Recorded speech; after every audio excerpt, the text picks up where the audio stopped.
নমস্কার বন্ধুরা, তোমাদের ভালোবাসা আর আশীর্বাদ নিয়ে আমার ছোট্ট চ্যানেল খাওয়া দাওয়াতে আমি হাজির হয়েছি। তাহলে চলো, আজকে আমি তোমাদের জন্য এই রেসিপিটা এনেছি, সেটা হলো চিকেন চাপলি কাবাব। তাহলে চলো বানাই, দেখতে থাকো তোমরা, আশা করি তোমাদের ভালো লাগবে।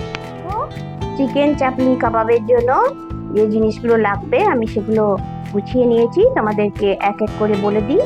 লাগবে চিকেন কিমা, লাগবে একটা ডিম, বেসন, বাটার, আদা বাটা, আর তোমার এটা নিয়েছি ধনে জিরে, আর একটা দারচিনি ওই ড্রাই রোস্ট করে গুঁড়িয়ে নিয়েছি, আর টমেটো, রসুন, কাঁচা লঙ্কা, ধনে পাতা আর পেঁয়াজ তোমরা, আর নিয়েছি কাশ্মীরি লঙ্কার গুঁড়ো।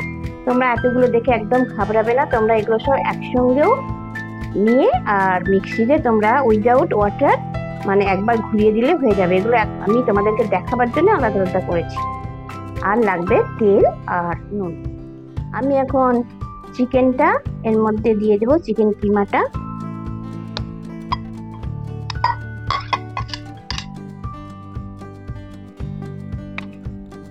এবার এক এক করে আমি সব মশলাগুলো দিয়ে দেবো। দিয়ে দিচ্ছি আদার পেস্টটা, দিয়ে দিচ্ছি পেঁয়াজ বাটাটা,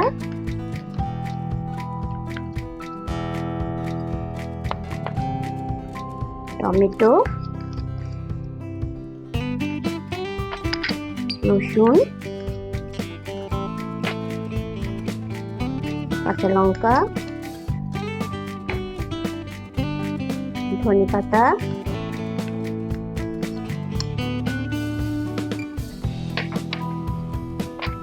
দিয়ে দিচ্ছি ড্রাই রোস্ট করা পাউডারটা,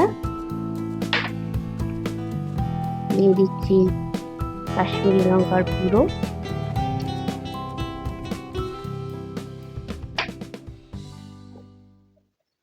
দিয়ে দিচ্ছি বাটার,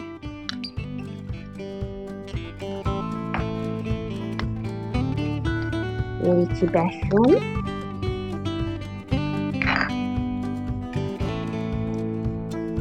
দিয়ে দিচ্ছি ডিমটা,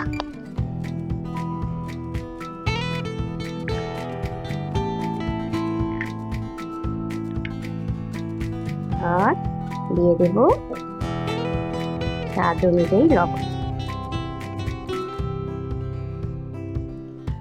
এখন আমি এটাকে খুব ভালো করে মাখিয়ে নেব।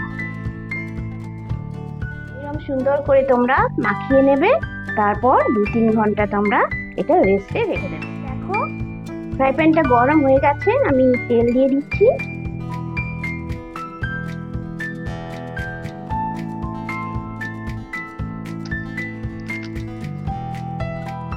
এবার তোমরা এই পেস্টটা থেকে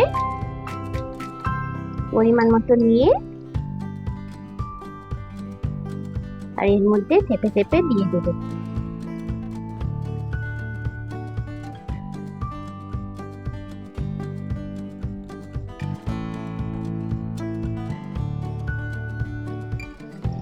দেখো অপর পিঠটা আমি দিয়ে দিয়েছি, এবার হতে থাকুক।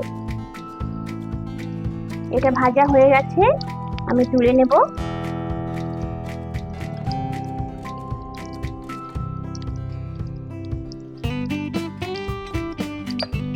আরেকটা আমি দিচ্ছি।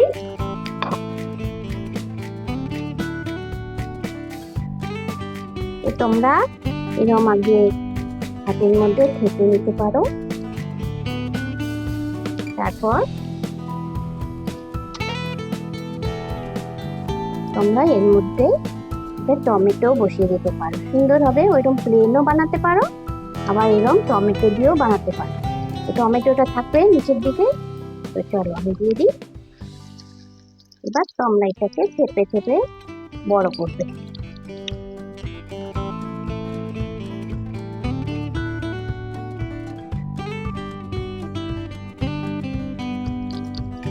এটা হতে থাকুক। এবার আমি এর অপোজিট দিকটা উঠে যাচ্ছি। এই দেখো টমেটো দিয়ে এরকম লুকটা হচ্ছে। তো চলো এবার আমি তোমাদেরকে ফাইনাল লুকটা দেখিয়ে দিই। চিকেন চাপলি কাবাবের এটা ফাইনাল লুক। আশা করি তোমাদের ভালোই লেগেছে। আর তোমরা অবশ্যই আমি যেভাবে বানালাম একবার ট্রাই করো, খুব ভালো হয়।